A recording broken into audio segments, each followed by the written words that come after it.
مرحبا بضيفي من الحسكة سيد محمد حاج عضو لجنة المهاجرين في سريكانية. سيد محمد مرحبا بك على شاشة اليوم. مرحبا بك وبضيف قناة اليوم. سيد محمد، رغم التفاهمات المعلنة بين الحكومة وقسد، ما الذي لا يزال يمنع عودة مهاجري رأس العين سريكانية إلى مناطقهم برأيك؟ مرة ثانية أشكرك وأشكر جميع مشاهدين قضية اليوم. نحن اليوم قمنا كمهاجرين سريكانيين بتنظيم فعالية أمام مبنى المحافظة وطلبنا بحقوقنا. نرى أن هناك مماطلة كثيرة في موضوع عودة مهاجرين سريكانيين سواء كان من الحكومة السورية المؤقتة. هناك إجراءات الأمنية وهناك تداعيات كثيرة إلى الآن لم يتحقق أي وضع ظروف مناسب لعودة جميع المهاجرين، رغم مضى على اتفاقية 28 شباط إلى الآن أكثر من 5 أشهر. يعني لماذا هناك مماطلة من قبل الحكومة السورية؟ وإلى الآن اليوم المحافظ حسكة قالنا بكل صراحة أن الموضوع عودة مهاجرين سريكانيين ليس مرتبط فقط بألغام، يعني من مخلفات الحرب التي تم زرعهم من نتيجة سنوات الحرب الدار بين قوات سوريا الديمقراطية وفصائل اللي كانوا يتبعون لدولة تركيا في مدينة السريكانية. نحن نستغرب كثيرا من وفود الحكومة اللي كل يوم يأتون إلى الحسكة، وكلجنة المهاجرين اجتمعنا معهم كثيرا. كان هناك دائما نقطة أن يقولوا لنا أن موضوع مهاجرين سريكانيين سينحل في أقرب وقت، وهناك موضوع فقط اللي هي ألغام. واليوم السيد المحافظ حكى بكل صراحة أن موضوع أمني هو أمام مهاجرين سريكانيين، وهذا دليل واضح بأن إلى الآن الحكومة السورية المؤقتة ليس لها سيطرة كاملة من الناحية الأمنية على منطقة السريكانية. هناك فقط 100 عوائل موجودين بالسريكانية هم من سكان الغويران، يقومون بشكل يوم تهديد سكان منطقة السريكانية إذا أتوا العودة إلى مدينة السريكانية ويطالبون بمبالغ خيالية من سكان مدينة السريكانية. وقلنا للحكومة السورية أن ممارسات التي تقوم بها ببعض العوائل في مدينة السريكانية هم الذين استووا على بيوتنا، هم الذين يحتلوا مناطقنا،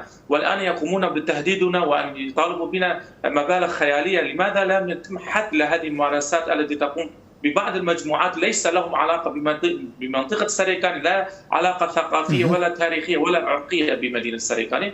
قالوا لنا أن هناك مجموعات لا تريد أن تعود أهالي السريكانية، وهناك مجموعات خارج عن القوانين. سنتكفل بهذا الموضوع، وإذا استمرت هذه الحالة مدينة السريكانية بالتهديد السكان. عذرا على المقاطعة، من هي تلك المجموعات؟ إلى أي جهة تنتمي؟ أليست من المفترض أن تكون منضوية تحت سقف وزارة الدفاع في الحكومة السورية الانتقالية؟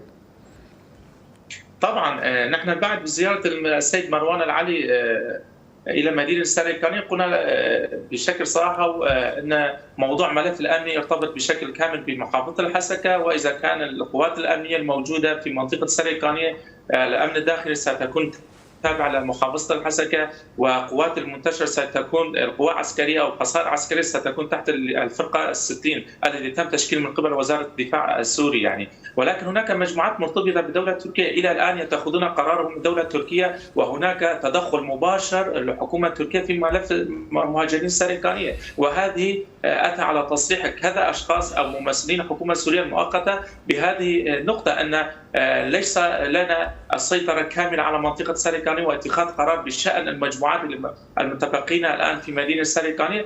هناك بعض سياسات ومصالح دولة تركيا في منطقة السريكانية وبجميع المناطق السورية وخاصة المنطقة السريكانية لكي لا يتم إعادة جميع المهاجرين وخاصة الشعب الكردي إلى مدينة السريكانية. سيد محمد، اليوم ما هي الخطوات المطلوبة من قبل الحكومة أو أي طرف آخر لعودة كريمة وآمنة لمهاجري السريكانية إلى مناطقهم؟ يعني نحن نريد أن الحكومة السورية أن تكون بهذه الملف جادة، يعني ليس فقط بالتصريحات الإعلامية. يعني فقط التصريحات الإعلامية أنه نحن المشاهدين جميعا يعلمون بهذا الشيء. أتى حكومة سوريا المؤقتة إلى السلطة وقال من خلال السنة ستنتهي مخيمات في جميع أنحاء سوريا. عادوا أهالي حما وحمص وإدلب وكل ما أهالي إلى مدنهم.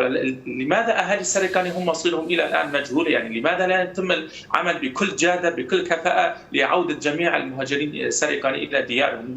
نطالب يعني على الحكومة السورية المؤقتة أن تقوم بكل جادة بهذا الموضوع، وأن تقوم بموقف واضح بشأن التهديدات التي يأتون بشكل يوم في مدينة سريكانية. هي حكومة وهي تقول أنا الأمن السوري وجغرافيا سوريا نحن كلياتنا مسؤولين عليها، وهي مرتبطة ببقعة جغرافية سوريا. يجب على حكومة سوريا أن تسيطر على مدينة سريكانية بشكل كامل من الناحية الخدمية ومن ناحية أمنية، وتسلم هذه الملفات الخدمية والأمنية إلى أبناء مدينة سريكانية الذين هم السكان سريكانية. شكرا جزيلا لك على كل هذه الإيضاحات. كان ضيفي من الحسكة السيد محمد حاج، عضو لجنة المهاجرين في سريكاني.